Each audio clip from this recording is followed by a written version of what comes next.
Right.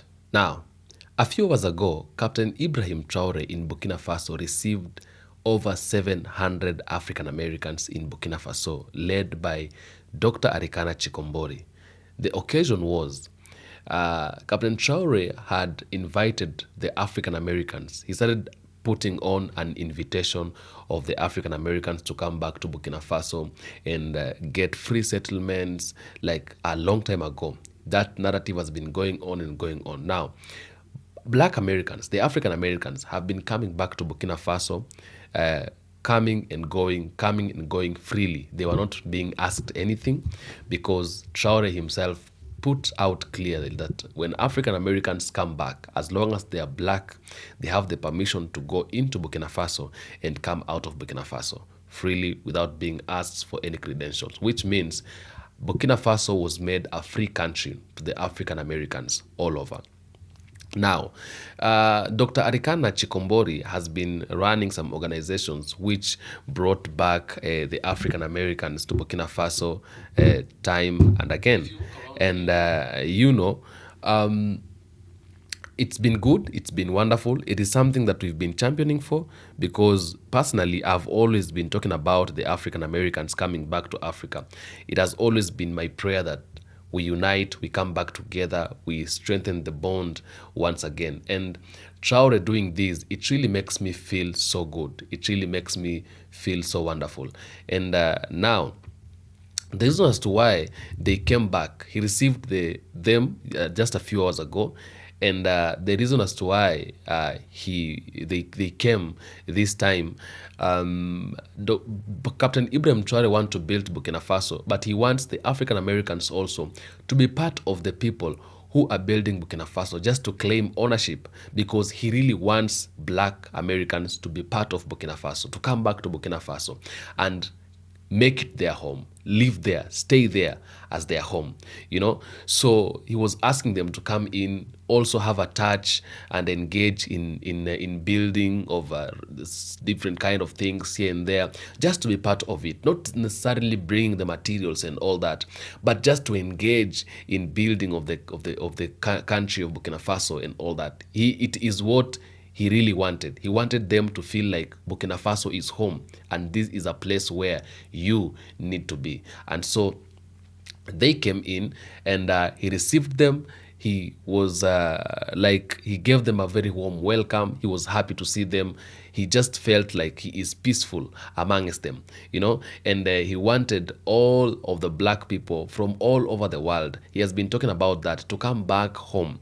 And he's saying, because he is the leader of Burkina Faso and he is speaking as his capacity as the president of Burkina Faso, he has given the people, the Black people all over the world, and most especially the African Americans, the authority to come back to Africa, to come back most especially to Burkina Faso and stay as home and have and engage themselves in different activities in Burkina Faso and also have ownership of things in Burkina Faso. And that one is really, really, really wonderful. Take a look at this video. This is where he was receiving the African Americans, over 700, to Burkina Faso today, and the speech of Dr. Arikana Chikombori. Take a look.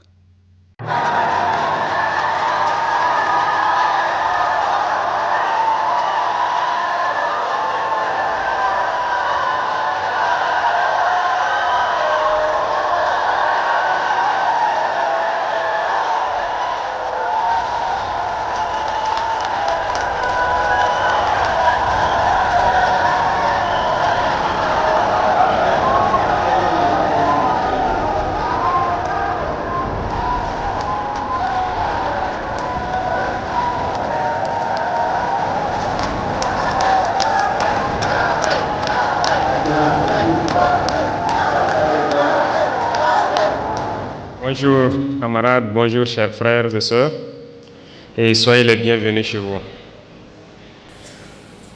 Je tenais ce matin à vous dire merci du fond du cœur. Merci à vous qui avez pris de votre temps, de votre énergie pour faire le déplacement du pays des hommes intègres, pour faire le retour aux racines, comme on le dit en anglais, back to your roots. Merci d'être venus.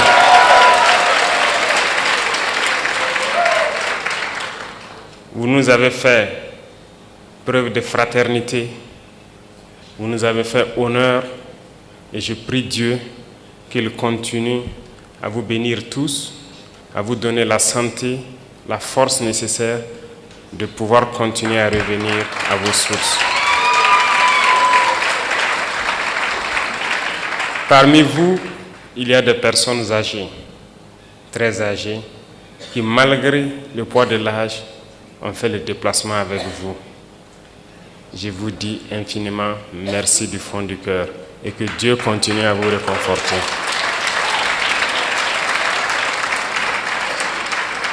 Je suis de bout en bout tout votre séjour parmi vos frères. Chaque soir à la télévision, j'essaie de voir quelles sont les activités que vous avez eu à mener. Et je peux avouer que je suis très content de tout ce que vous avez déjà pu découvrir.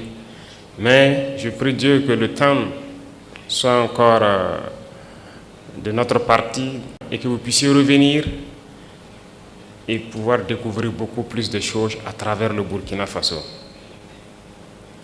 Certes, beaucoup ont été déconseillés de venir vers le Burkina.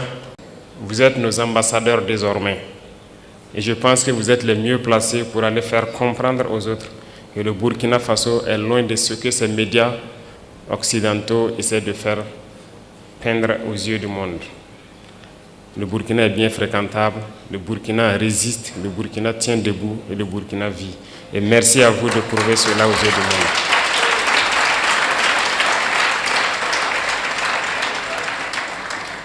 Je vous salue également pour votre détermination à vouloir nous accompagner dans notre lutte, à vouloir donc accompagner vos frères et sœurs ici au Burkina Faso en investissant dans tous les domaines possibles. J'en ai échangé avec le Premier ministre hier sur la carte de résident permanent. Certes, nous avions mis des conditions d'acquisition de la carte, mais aussi d'autres conditions financières, mais nous avons décidé de lever la condition financière en ce qui vous concerne pour que vous n'acquisiez.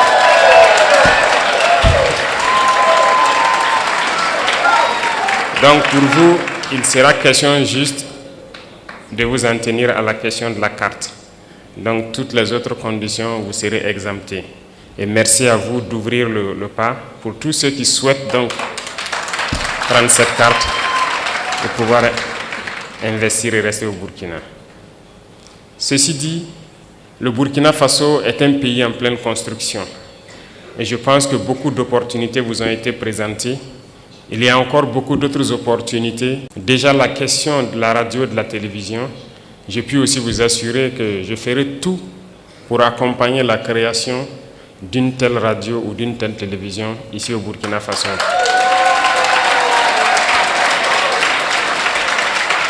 Parce que la communication est une arme et personne ne peut raconter notre histoire mieux que nous-mêmes.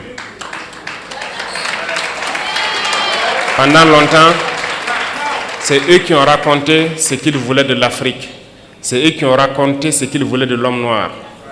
Mais non, il est temps que nous disions non à cela et que nous racontons les choses telles qu'elles sont. Et je vous encourage à pouvoir poursuivre ce projet que nous allons beaucoup accompagner. Le Burkina Faso est en construction. Nous avons commencé à changer beaucoup de nos lois pour permettre un meilleur vivre ensemble, mais aussi pouvoir sécuriser les investissements des Burkinabés et de tous ceux qui voudront venir investir au Burkina Faso. Quand on prend le domaine de l'immobilier, par exemple, c'est un domaine en pleine expansion au Burkina Faso.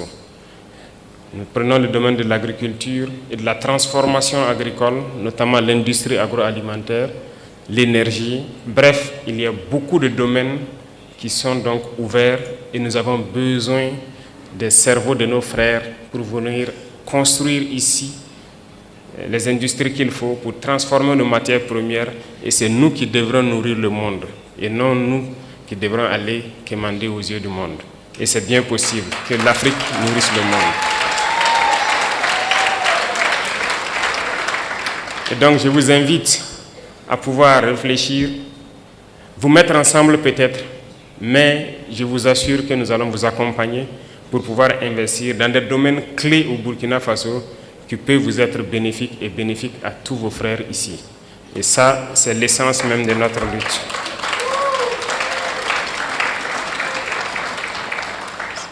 Le ministère des Affaires étrangères va poursuivre ce beau travail qu'ils ont commencé. Et d'ailleurs, je les félicite pour cette initiative avec l'Institut qui a pu donc faire ce merveilleux travail. Continuez le travail de présenter les opportunités pour pouvoir vous guider et vous canaliser vers les investissements structurants et bénéfiques. Et nous allons continuer à suivre ça de très près pour que vous ne soyez pas déçus de votre investissement au Burkina Faso. Reconnaissez une chose, la lutte que nous menons est âpre et c'est une lutte d'endurance. Et vous, vous avez décidé de porter notre message à travers le monde. Nous ne luttons pas pour le Burkina Faso tout seul. Nous luttons pour l'Afrique. Nous luttons pour l'homme noir. Nous luttons pour la dignité de l'Afrique. Nous luttons pour le bien-être de nos populations. Et qui lutte pour la dignité et le bien-être de sa population a aussi quelque chose en cœur. Nous sommes de tout cœur avec tous les peuples qui luttent pour la justice, pour l'égalité, pour le bien-être. Et nous sommes amis à tous les peuples qui nous respectent et qui respectent notre souveraineté et notre dignité. Et merci à vous d'accompagner donc ce combat que nous menons. Il est très difficile de mener ce type de combat. Et je sais que vous le savez mieux que moi. Voir l'Afrique se réveiller, c'est un cauchemar pour certains. Mais pourtant, l'Afrique est en train de se réveiller. Et l'Afrique va se réveiller.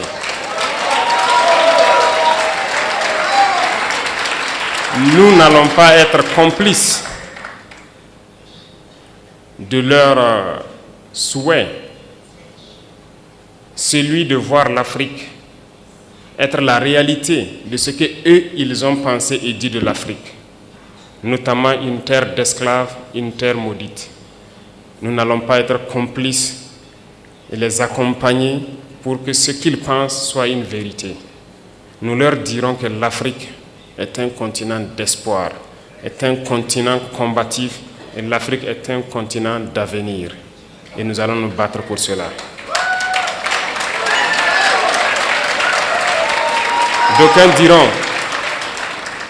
D'aucuns diront que c'est impossible pour l'Afrique de rattraper le retard, de se réveiller. On nous l'a dit lorsqu'on a voulu prendre le destin de notre pays, qu'il est impossible de faire ce que nous voulons. D'autres nous ont découragés.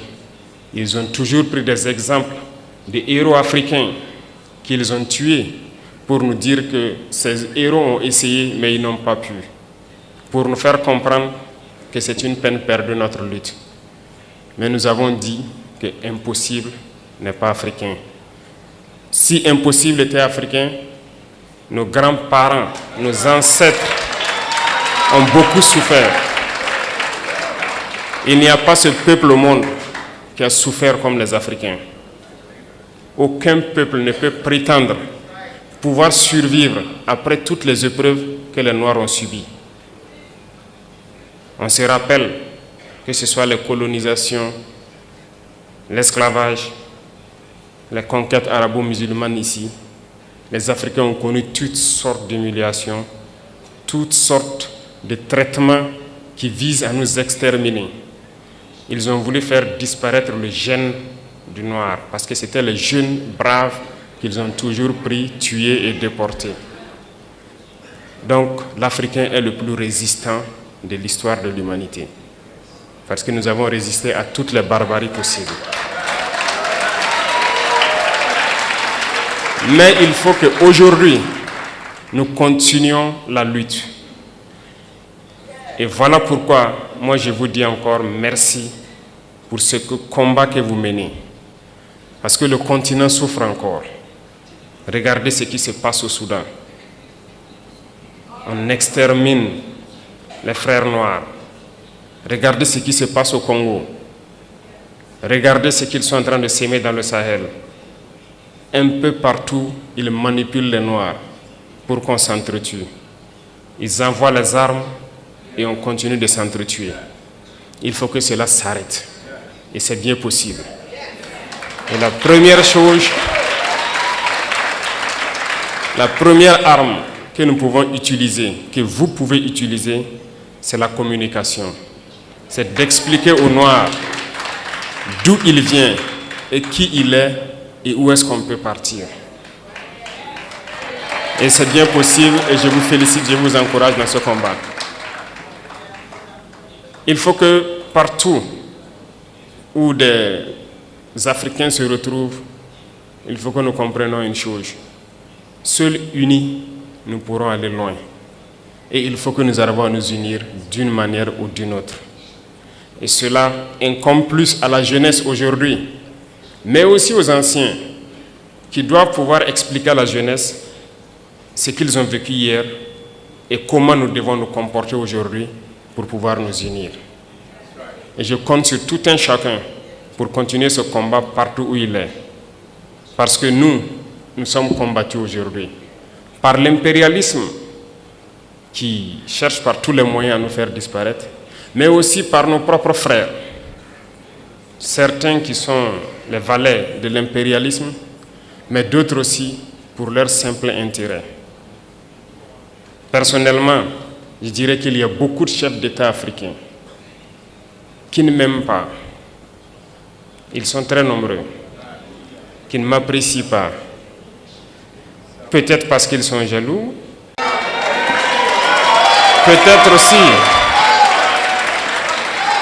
peut-être aussi, je suis un danger pour leur maître. Quoi qu'il en soit, moi je ne les en veux pas. Et ils font semblant. Lorsque les gens les croisent, ils font semblant de m'aimer. Mais je sais qu'ils sont nombreux à ne pas m'aimer. Mais notre prière est que Dieu les change profondément dans leur cœur. Que Dieu mette beaucoup d'amour dans leur cœur. Pas pour nous, mais pour leur peuple. Pour qu'ils aiment leur peuple. Et qu'ils se battent pour leur peuple.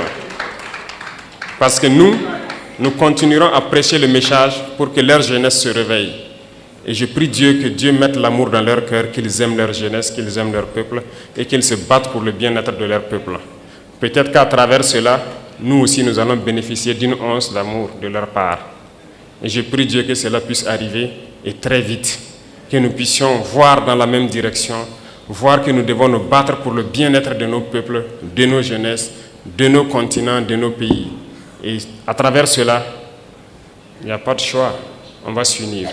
Parce que l'Afrique est immensement riche, nous avons un marché immense et nous avons des cerveaux à travers le monde. Et nous allons faire venir tous nos cerveaux pour travailler avec nous. Et l'Afrique a besoin de tous ses fils, de toutes ses filles pour pouvoir se développer. Et vous portez ce message, vous portez ce combat. Et nous devons tout faire pour que ce combat aboutisse et au plus vite. Ça, c'est très important. Parce que vous devez voir ce combat aboutir dans très peu de temps. Et c'est bien possible. Donc, je vous encourage, je vous félicite pour tout ce que vous faites. Et avant de clore mes propos, je vous invite à chaque occasion que vous pourrez revenir au Burkina Faso parce que nous allons transformer le Burkina Faso, faire du Burkina un exemple pour que les gens voient que c'est possible. Nous allons partir de cette situation de guerre, construire le pays, le rendre mielleux et que tout le monde voit que c'est bien possible et ça va motiver d'autres à se lancer sur le même chemin que nous. Merci pour cet accompagnement, merci pour cette chaleur que vous êtes venus nous donner, merci pour l'amour que vous êtes venus nous donner. Et je prie Dieu que vous retournez tous sains et saufs et que vous revenez chez vous au Burkina Faso, investir et vivre paisiblement quand vous le souhaitez. Merci beaucoup à tous. Que Dieu vous accompagne, que Dieu vous bénisse. La patrie ou la mort nous attend. Merci.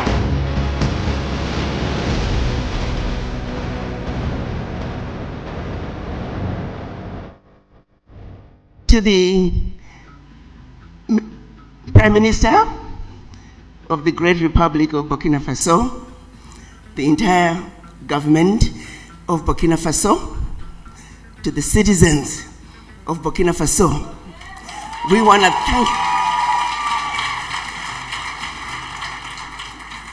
thank you for welcoming us once more back home to Burkina Faso.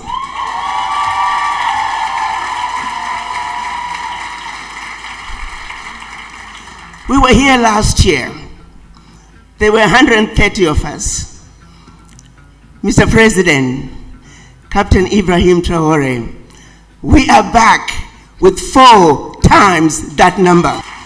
In your speech last year, you called all of us to be ambassadors of Burkina Faso. We want you to know we took that instruction very seriously, and we have been the ambassadors of Burkina Faso. In spite of the negativity coming out of some corners of this world, the descendants of the formerly enslaved you see today, they are the renegades who said, we know the truth about Burkina Faso, and that no one is going to tell us not to go home to Burkina Faso.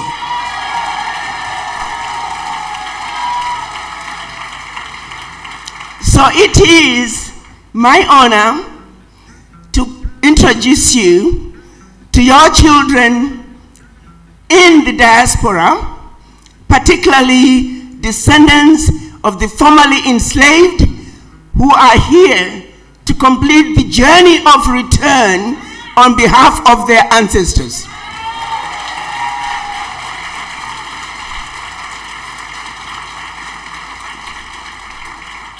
When the children of Africa were taken out of Africa as slaves, all they ever wanted to do was to go back home.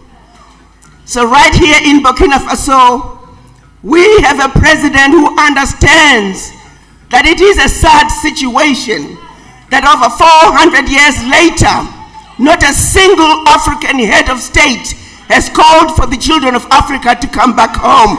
President Ibrahim Traore is making that call.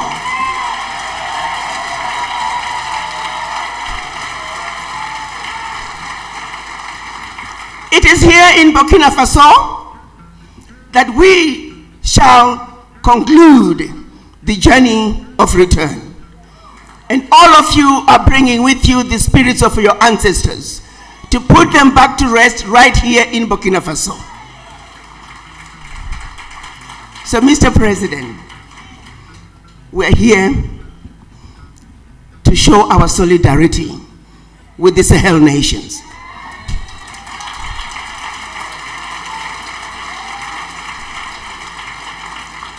We spent the first week having conversations which we called Pan-African conversations, where we spoke truth to power, where we talked about the issues that we felt were pivotal in order for Africa to move forward based on the realities of today.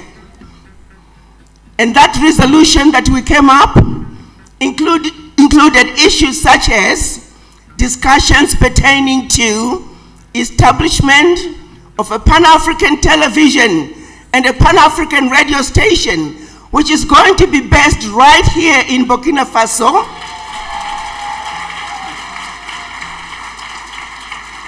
We felt that was a good place to start in order to counteract the negativity coming out of Western media. We need to undo the lies. We need to undo the misinformation. Children of Africa at home and in the diaspora deserve to know the truth and nothing but the truth.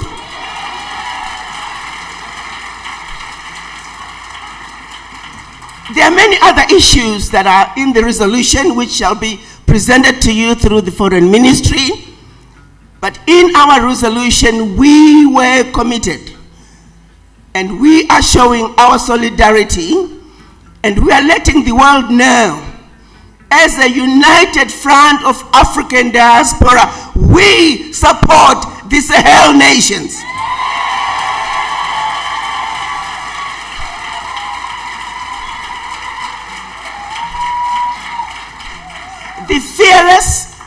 transformational leadership coming out of Burkina Faso, Niger, and Mali must be supported by any means necessary.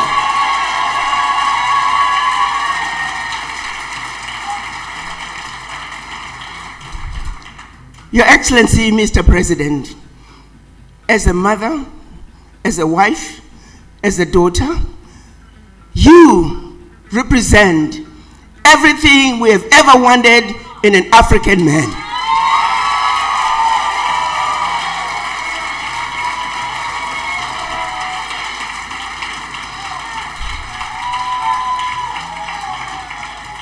Burkina Faso has shown us the way. Burkina Faso has let us know that the bully can be defeated.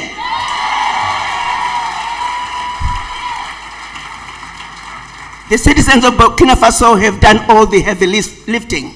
The least we can do is be there to support them.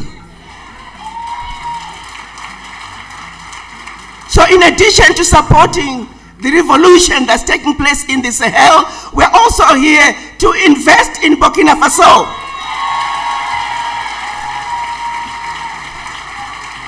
And like Reverend Maponga said, and I hope some of you will find wives and you'll find husbands right here in Burkina Faso.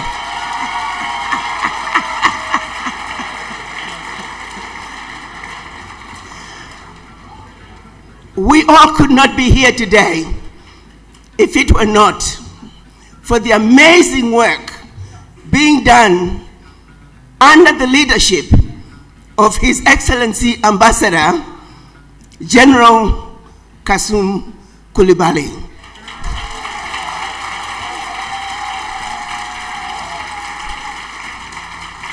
His Excellency Kassoum Coulibaly, through the Burkina Faso mission in Washington, D.C., has made all it possible for all of you to be here today.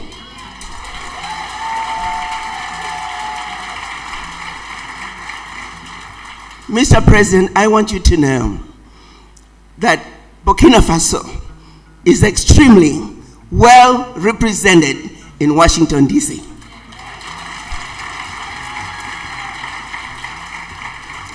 And through also from the embassy to the Ministry of Foreign Affairs, our welcome has been nothing but magical.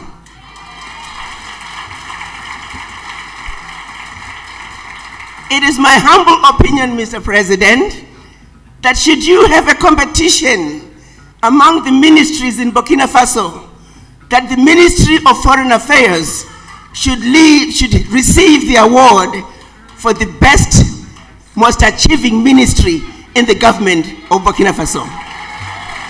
On that note, I was given 5 minutes. I was telling the ambassador, I said, Ambassador, are you sure you want me to go with 5 minutes? I might take 45. I will be respectful of the time, and I do believe my VP is raising his finger to tell me my time is up. But once again, Mr. President, we are so excited, and all of us are looking forward to becoming permanent residents of Burkina Faso. And hopefully, in short order, all of us, as we invest and acquire our homes, will become permanent residents, citizens.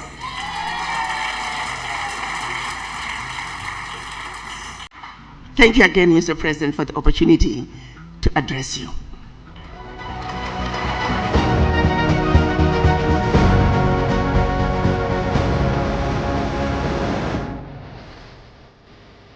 Madame la Présidente, les membres de la délégation vous témoignent toute leur gratitude et toute leur reconnaissance pour cette rencontre mémorable qui restera à jamais gravée dans leur cœur. Les échanges et initiatives de cette visite du pays des hommes intègres traduisent une volonté profonde de tisser des liens durables entre le Burkina Faso et la diaspora africaine. Nos frères et sœurs afrodescendants n'ont pas seulement voulu se souvenir, ils veulent agir, investir, bâtir et transmettre.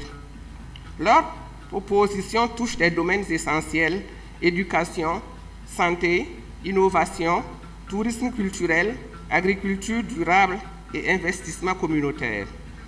C'est là le signe d'une fraternité en mouvement, d'une solidarité agissante qui dépasse les mots pour s'incarner dans l'action. Camarades présidents, ce séjour trouve tout son sens dans la vision que vous incarnez pour notre pays et pour notre continent, celle d'une Afrique souveraine, unie, consciente de sa force et fière de son identité.